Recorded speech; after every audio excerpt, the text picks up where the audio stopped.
सर्वांना नमस्कार. स्वागत आहे आपलं मराठी चातुर्य कथा या आपल्या यूट्यूब चॅनलवर. अर्जुन मयुरी लव्ह स्टोरीचा 68वा एपिसोड आपणासमोर सादर करत आहे. चला तर वळूया आपल्या स्टोरीकडे. मग आता सगळीच रॉयल गँग चैतन्याच्या जत्रेसाठी रवाना होत होती आणि जाताना खूप टाईमपास करायचा होता. कारण आता जत्रा म्हटलं की वेगवेगळ्या प्रकारची लोक येतात. अगदी हौसे नवसे गवसे येतात. त्यात पोळीचं जेवण असलं की कोणी येत नाही, पण नळीचं जेवण आहे म्हटलं की कुठून पण उलटापालट करून पोहोचतातच. राहुल मला हो ना यार, अशा निमंत्रणाला कोणीच नाही म्हणत नाही. पोळीचं सवाश नसले की ढोंगणं शेजारी घर असलं तरी जाऊ वाटत नाही, पण नळी म्हटलं की कुठून कुठं तडफडत येतातच. त्यात पिणाऱ्यांची संख्या जास्त, पिणारे हमखास येतात. आणि मिताली हसून म्हणाली, राहुल भाऊजी, यात आम्ही नाही बरं का. तुम्ही स्वतःला काहीही म्हणू शकता. आम्ही तर फक्त आमच्या नवऱ्यांसोबत निघालोय.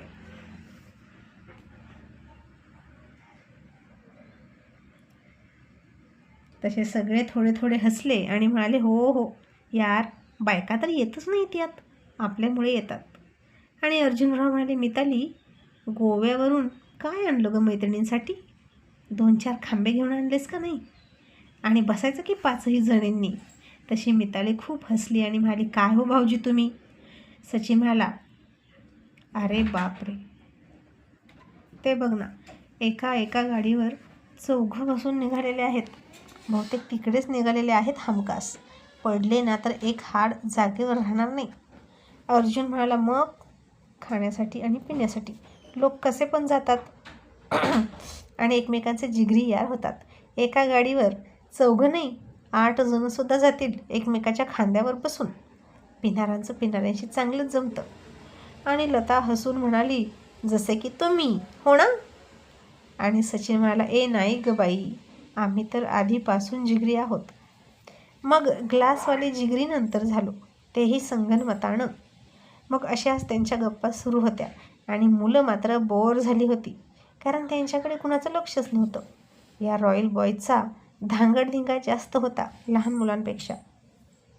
आता रस्त्याच्या कडेला सगळे बसले होते आणि सचिन म्हणाला, मला बिस्किट पुडा तरी खावा लागेलच, नाहीतर मला त्रास होतो. मग आता तिथंच भेळ घेतली आणि सगळेच भेळवर ताव मारत होते. मग काही वेळानं अर्जुन म्हणाला, चला आता, गेले असतील ते सगळे, आता अंधार पडायला लागला आहे, नाहीतर नंतर रस्ता सापडायचा नाही.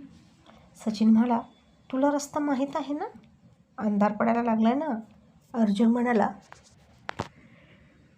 मी आलो होतो एकदा रात्रीचा, माझ्या लक्षात आहे रस्ता. आणि सचिन हसून म्हणाला, आपण तर कधी आलो होतो चैतन्याच्या साखरपुड्याला, आता लक्षात नाही बाबा माझ्या. आणि अभि अर्जुनला म्हणाला, अभि म्हणाला, अर्जुन, मग आता रात्र झाल्यावरच तुझ्या लक्षात राहणार ना हा रस्ता? दिवसा लक्षात नाहीच येणार. रात्रीच्या गोष्टी रात्रीच कळतात. आणि मयुरी म्हणाली, अर्जुनराव, तुम्ही इकडे रात्रीचे काय करत होता? आणि अर्जुनराव म्हणाला, मयुराने काही रस्ते रात्रीचेच सापडतात, ते रुळलेले असतात ना, अंधारात रात्रीत बरोबर कळतं. तसं तिनं डोक्यावर हात मारला आणि म्हणाली, चावट माणूस, यांची मस्करी करायला गेलं तर हे इतका मोठा चावटपणा करतात आणि आपल्यालाच लाज वाटेल असं बोलतात. आणि ती गप्प झाली. आणि राहुल आशूला म्हणाला, मग आशू, स्कॉलरशिपचे पेपर कसे गेले रे? मयुरी म्हणाली, अवघड गेला भाऊजी त्याला. अर्जुनराव म्हणाले, मयू, अगं प्रश्न आशूसाठी होता, तू बसली होतीस का स्कॉलरशिपला? अगं त्याला उत्तर देऊ दे, तू कशाला बोलते? तशी ती हसून गप्प झाली आणि म्हणाली, पण मी अभ्यास घेतला ना त्याचा, मला माहीत आहे तो किती पाण्यात आहे आणि किती नाही. अजिबात चांगला पेपर सोडवला नाही त्यानं. आता लागतोय की नाही स्कॉलरशिपला कोणास ठाऊक. आणि सचिन आशूच्या खांद्यावर थाप टाकत म्हणाला, असू द्या हो वहिनी, आपलं टार्गेट इतकं छोटं नाही होणार आहे आशू, आपलं टार्गेट खूप मोठं आहे. स्कॉलरशिप काय छॅटछूट आहे, त्याला कुत्रं पण खात नाही. आणि लता म्हणाली, असं का शिकवताय त्याला? सचिन म्हणाला, मग 5वीत आहे तो, इतका लोड देऊन चालतो का त्याला? तो व्यवहारात हुशार आहे आणि अभ्यासामध्ये सोसू आहे. अर्जुन म्हणाला, अगदी बरोबर, सक्सेस होण्यासाठी शाळा शिकलीच पाहिजे असं काहीच नसतं. पण शाळासुद्धा शिकली पाहिजे. डिग्री असणंसुद्धा खूप महत्त्वाचं असतं. मग आता तिकडे जाताना काय घ्यायचं म्हणून त्यांच्या मुलांसाठी खाऊ घेतला. कोणाला काय घ्यायचं होतं ते घेतलं. मार्केटमध्ये शिरले आणि अर्जुनराव म्हणाले, मयू काय घ्यायचं का तुला? मयूने म्हणाले, लिंबाचा ढाळा घ्या आणि द्या माझ्या हातात. अर्जुनराव म्हणाले, का गं, आता काय तुझ्या अंगात येणार आहे का जत्रेच्या निमित्तानं? आणि ती हसून म्हणाली, गप्प बसा, आता आलोय कशाला आणि म्हणे खरेदी करायची का? आणि आता मजा आणि मस्तीत आणि मस्करी करत करत ते पोहोचले. मग रॉयल मेंबर्सचा बसण्याचा सरंजाम झाला. आता तिथं काही जास्त मजा मस्ती मस्करी झाली नाही, कारण खूप लोकं होती आणि चैतन्यालासुद्धा काम होतं. प्रत्येकाची उठबस करावी लागणार होती त्यालाच. आणि मग गुपचूप खाल्लं पिल्लं आणि मग चैतन्याची आई सगळ्या जणींच्या ओट्या भरायला लागली आणि म्हणाली, बरं झालं गं बाई, तिने सांजच्या लक्ष्मी आल्या. आणि कोमल हसून म्हणाली, हो मग आम्ही आमच्या म्हसोबांना एकटं कुठं सोडतच नाही. त्याचे सगळे हसायला लागले. रॉयल बॉयज सगळे बाहेर जाऊन बसले होते हवा खात मटण खाऊन. आणि बायका बाहेर आल्या आणि म्हणाल्या, चला आता करा नमस्कार आई बाबांना. आणि मी तुम्हाला अर्जुन भाऊजी जोडी जोडीनं करायचं आहे बरं का. आणि अर्जुनराव म्हणाले, मग अभि तुझ्यापासून सुरुवात करू, चल मी तू पण वाक. आणि अभिसुद्धा आता वाकायला लागला. आणि सचिन म्हणाला, अभि हळू बरं का, तुझ्या वाढलेल्या पोटामुळे दाब पडेल आणि पॅन्ट फाटेल मागे भाड्या. तसा एकच हाशा पिकला. आणि आता अर्जुनराव नमस्कार करायला वाकले.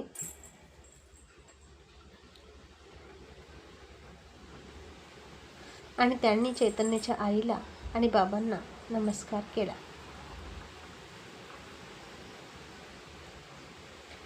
आणि मयूर म्हणाले, असं नाही अर्जुनराव, गुडघे टेकवायचे आणि डोकं पायावर ठेवायचं. आणि आता खरंच अर्जुनरावांनी गुडघे टेकवले की आणि पाया पडायला लागले. आणि मयुरी आणि सगळेच खूप हसले, कारण तो तिचं इतकं ऐकेल तिला माहीत नव्हतं. तिचं तर पाया पडायचं त्याच्या जोडीनं उभं राहूनच गेलं. आणि राहुल म्हणायला लागला, याला म्हणायचं नवऱ्याचा आज्ञाधारकपणा आणि बायकोचा धाक काय असतो हे आज बघितलं बाबा. आणि बघितलं का, बिचारा अर्जुन किती घाबरतो आमच्या मयुरी वहिनींना. त्याचे हाल बघून ना डोळ्यात पाणी झालं. आणि अर्जुन म्हणाला, ए बायको, तू नाही वाकलीस हां, आता तुला पेनल्टी, तू पण वाक. आणि तिलाही तशीच वाकायला लावली आणि गुडघे टेकवून पाया पडायला लावलं. आणि तिच्या शेजारी लगेच पाय जोडून उभाच राहिला. आणि मयुरीनं न लाजता त्याच्याही पायावर डोकं ठेवलं. आणि मग हसून त्यानं तिच्या हातात हात दिला आणि तिला उठवली.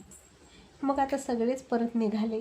अंधारातच गाडीकडे जाताना पटांगण बघितलं आणि चैतन्य म्हणाला, इथे रात्री तमाशा होता बरं का.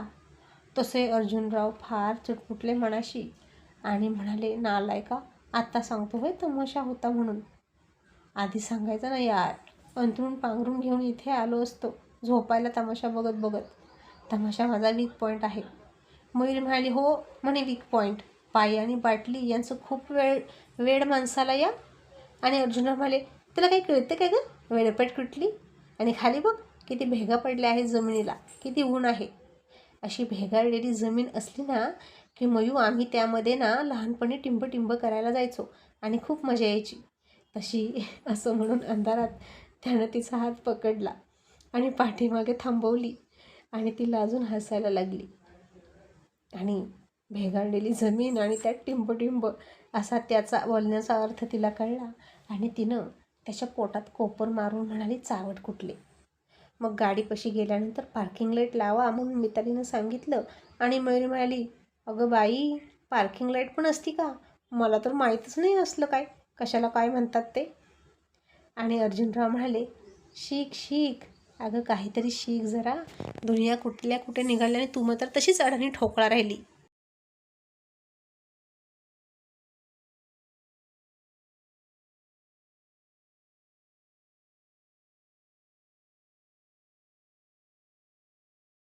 आणि मयुरी म्हणाली, शिकेन की हळूहळू, त्यात काय इतकं.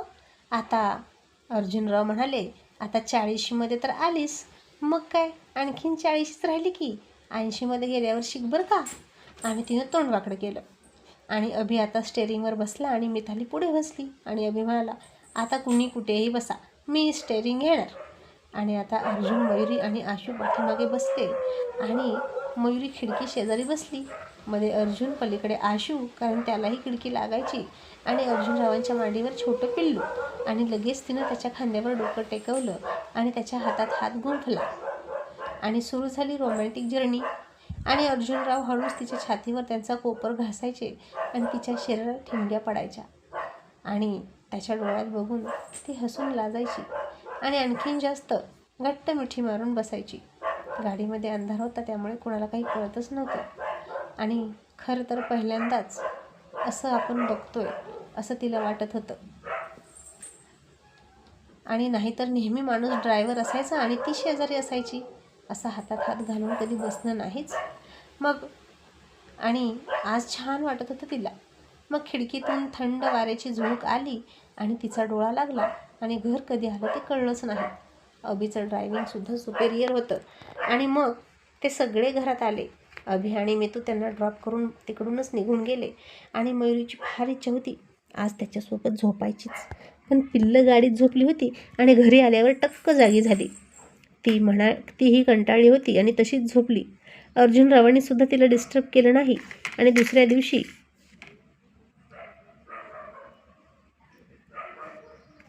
ज्यावेळी कार्यक्रम करायचं ठरलं, पण झालं मयुरीचा पिरियड आला आणि पुन्हा 5-6 दिवस असेच कोरडे कोरडे गेले. दोघांचाही उतावळापणा खूप वाढला होता आणि अर्जुनराव सारखे तिला विचारायचे, मयू चान्स आहे का गं? आणि ती हसून म्हणायची, नाही अर्जुनराव. आणि अर्जुनराव म्हणाले, दृष्टीआड सृष्टी असते ती बरं असतं. तेव्हा कसं झालं होतं अचानक पिरियडमध्येच? तसं आता मुद्दाम करू वाटतच नाही. चायला काही कटकट असते बायकांची दर महिन्याला. मयू हे सगळं कधी थांबणार? ती म्हणाली, आता तुमचा अभ्यास जास्त आहे या विषयावर, तुम्हीच मला सांगा की हे सगळं कधी थांबणार. आणि आधीच माझी चिडचिड होते आहे, त्यात तुम्ही मला त्रास नका देऊ, असं म्हणून तिनं आदळआपट सुरू केली. आणि त्याला समजलं की ती वैतागली आहे. मग तो गप्प झाला आणि तिची होता होईल तेवढी मदत करायला लागला.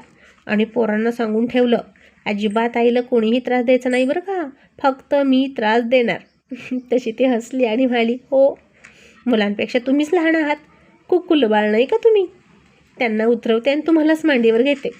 आणि अर्जुनरावांनी तिला मिठी मारली आणि म्हणाले, मग तुझं मोठं बाळ कोण आहे सांग बरं, मीच आहे की नाही? आणि काय होतंय बघू, असं म्हणून तिच्या पोटावर हात ठेवला. तिला आता बरं वाटायला लागलं. पोटाची जळजळ थांबली आणि पुन्हा पोटावरचा हात त्यानं काढला. तसं ती म्हणाली, अर्जुनराव राहू दे ना, नको ना हात काढू. आणि अर्जुनराव म्हणाले, मग खरं खरं सांग, आज कितवा दिवस? आणि तिनं त्याच्याकडे लटक्या रागात बघितलं आणि म्हणाली, 3रा. आणि तुम्हाला दुसरं काही सुचतच नाही का? आणि मोनोपॉज झाल्यानंतर घ्या काही मजा घ्यायची ती दररोज. तो म्हणाला, आता ना आणखीन 7-8 वर्षांनी तुला मोनोपॉज येणार आणि नंतर काय आमची तुतारी वाजायची बंद होणार, मग काय उपयोग? तशी ती खूप खूप हसली.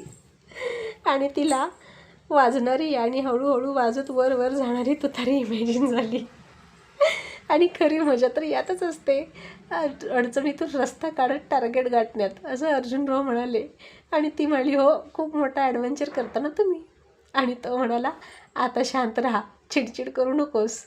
आणि मग आता आणखीन 3-4 दिवस गेले आणि मयुराणी फ्री झाली आणि दोघेही फार उतवळे झाले होते. आज मुलं झोपली, तोही झोपलाच होता. आणि मुलांना झोपवत तसंच त्याचा डुलका लागला. मग ती त्याच्या जवळ गेली. त्याला डिस्टर्ब करू की नको फार विचार केला, पण आता हल्ली असेल तर सोन्याचा दिवस आणि गोड संधी मानून करायचं असतं, म्हणून तिनं त्याच्या गालावर तिचा गाल घासला आणि त्याच्या अंगात उष्णता निर्माण झाली. तो उठला आणि तिथंच तिला थोडीशी जवळ घेतली आणि मग जागेवरून उठला, थोडासा किस झाला आणि झाली की रात्रीच्या खेळाला सुरुवात. पण कशाचं काय, त्याला दम निघेना आणि अचानकच तिच्यामध्ये प्रवेश केला. आणि मयुरी बेसावध होती आणि खूप मोठ्याने ओरडली. तिच्या पोटातच दुखायला लागलं. अर्जुन घाबरला आणि म्हणाला, काय झालं मयू? आणि मयुरी विवळायला लागली आणि म्हणाली, खूप पोटात दुखते, तुम्ही नवीन आहात का हो आता? तो म्हणाला, सॉरी गं, मला अंदाज नाही आला, तसा नवीन ड्रायव्हर नाही, मी रुळलेलाच आहे. अशाही अवस्थेत ती थोडी हसली, पण वेदना तिच्या चेहऱ्यावर दिसत होती, कारण खरंच खूप दुखावली होती तिचं ओटीपोट. या माणसानं अचानकच प्रवेश केला आणि तिच्या कलाकारानं हळूहळू अर्जुनरावांनी आता रसगुल्ला खाल्ला पण सोडला नाही. आणि मग दुखतंय का गं असं म्हणून चौकशी करायला लागले. दुसऱ्या दिवशी मात्र पोटात प्रचंड दुखायला लागलं. ओटी पोटातल्या वेदना थांबेना आणि अर्जुनराव घाबरले आणि म्हणाले, मग मयू आता जायचं का गं डॉक्टरकडे आणि काय सांगायचं डॉक्टरला? आणि ती हसून म्हणायची, सांगायचं हनीमूनला गेलो होतो आणि पहिल्यांदा असं झालं. काय तुम्ही पण जरा म्हणून दम धरत नाही. इतका उतावळा नवरा ना कुठंच बघितला नाही. तो म्हणाला, मी सिरियस बोलतोय आणि तू हसतेस का? नक्की पोटात दुखते की नाही गं? मी काय समजू? ती म्हणाली, आता मला नाही सिरियस होता येत तर मी काय करू? वेदना असतानाही हसायचं कसं हे तुम्हीच मला शिकवा. आणि तो सारखा विचारायचा, सांग की गं मयू, खूप दुखतंय का? कुठे दुखतंय? कसं दुखतंय? फॅक्टरीत गेला तरी 1000 वेळा फोन करायचा, त्याचं लक्ष लागत नव्हतं. त्याच्यामुळे तिला दुखतंय म्हणून तो नाराज होता. आणि मयुरी म्हणाली, आता संध्याकाळी आलात ना तुम्ही की तुम्हीच बघा कसं दुखतंय.